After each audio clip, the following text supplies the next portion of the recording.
Hi everyone. Today's segment is about happiness. It seems that we're all wanting to be happy and we're all in pursuit of happiness, but no one yet has definitively explained what that is, and it seems like it's a moving target. Happiness right now seems to be around social activities. We hear things like, I would be really happy if I could go out with my buddies and grab a beer. You meet someone and they're very happy one day and they look depressed the next. Our external search for happiness has become so ridiculous that sometimes we hold on to our pains so that our happiness will stick around. We hold on to something slightly troublesome yet tolerable because we are under impression that if the suffering goes away and we are purely blissful, it may not last or it will not last. Each of our emotional happiness seems to be behind a barrier of criteria. You can pinpoint these barriers by paying attention to how you talk. We say things like, I will be happy when, or if. I will feel better when, or if, right? We are seeking physical happiness that could be quite fleeting. Even the subject of our external happiness changes from year to year as we grow. To be authentically happy would mean for us to stop blindly chasing the false premises that are in our head and replace them with a premise that would allow us to be happy consistently. If I give you an example, when you were 2 years old, maybe you would be happy if you had a fire truck, the little fire truck, but that does not make you happy today, right? So it's a fleeting feeling right now that we're concentrating on. The goal is to be happy regardless of anything that is physically going on. I had someone give me an opposing argument and saying, so when you lose someone in your life who is dear to you, how are you supposed to be happy? The happiness I'm targeting is not a feeling, it is a state of being. They're two different things. You can be sad due to a loss, but still be at peace and happy internally. That peace then will help you get out of the grief faster than if you had a physically dependent happy mood, at which point you would dive into depression. The fastest way that I have found to everlasting happiness is the expression of love.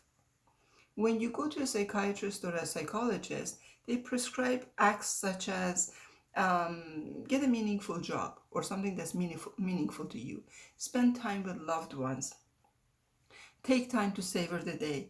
Why would they suggest these activities as something that might make you happy? Because they cultivate happiness, because you express love as you're doing these things. We're inclined or taught to think to think of our emotions as a response to people and material things. We hypnotize ourselves with phrases like, he makes me happy, or I am so happy you came to visit me. These phrases have the load implying a mental assumption that your emotions of happiness is actually because of the external happening. The part we miss is the love we express for the person in our life or the one who came to visit us. Where did that emotion come from? We created it. Emotions are invisible to our eyes, so we overlook them oftentimes and where they come from. No two people create the exact same emotion over the same subject matter. The person that visited is only a trigger for us to create that emotion and not the cause of it. You always have love in you ready to be expressed. It is not the person, not the animal, not the food, not the nature, not the music that makes you happy. It is the expression of love towards them that make you happy. The true and long-lasting happiness is yours if you become self-aware and choose the happiness criteria in your mind at will. So this takes us back to the old adage of happiness is an inside job.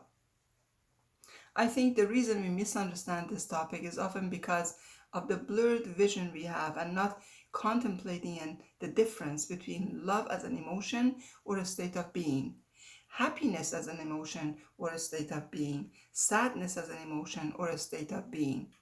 We can be sad at times, and that would be a fleeting feeling that would be remedied by time. But the state of sadness turns into depression. This is where we need to identify the difference and cultivate the state, not just concentrate on the emotion. Emotions are always in motion and fleeting, nothing permanent about them. You even know that when you say to your loved one, I love you, versus I am in love with you, they're two different things. I love you is a fleeting emotion. I'm in love with you is a deep state of being. You're letting them know that this is not something that you will change your mind about in the next 2 minutes. There's also a difference between I am happy or I feel happy. I am happy is permanent. I feel happy is fleeting. This is also when I remind people to pay close attention to how they use the words I am. I am is attached to permanence. This is why it is so often used in affirmations. In an affirmation, you don't say, I feel happy. You say, I am happy. I am makes everything into permanent. When at the end of the day, before you retire, you say, I'm tired, you're giving your subconscious the message that being tired is the state of being for you going forward.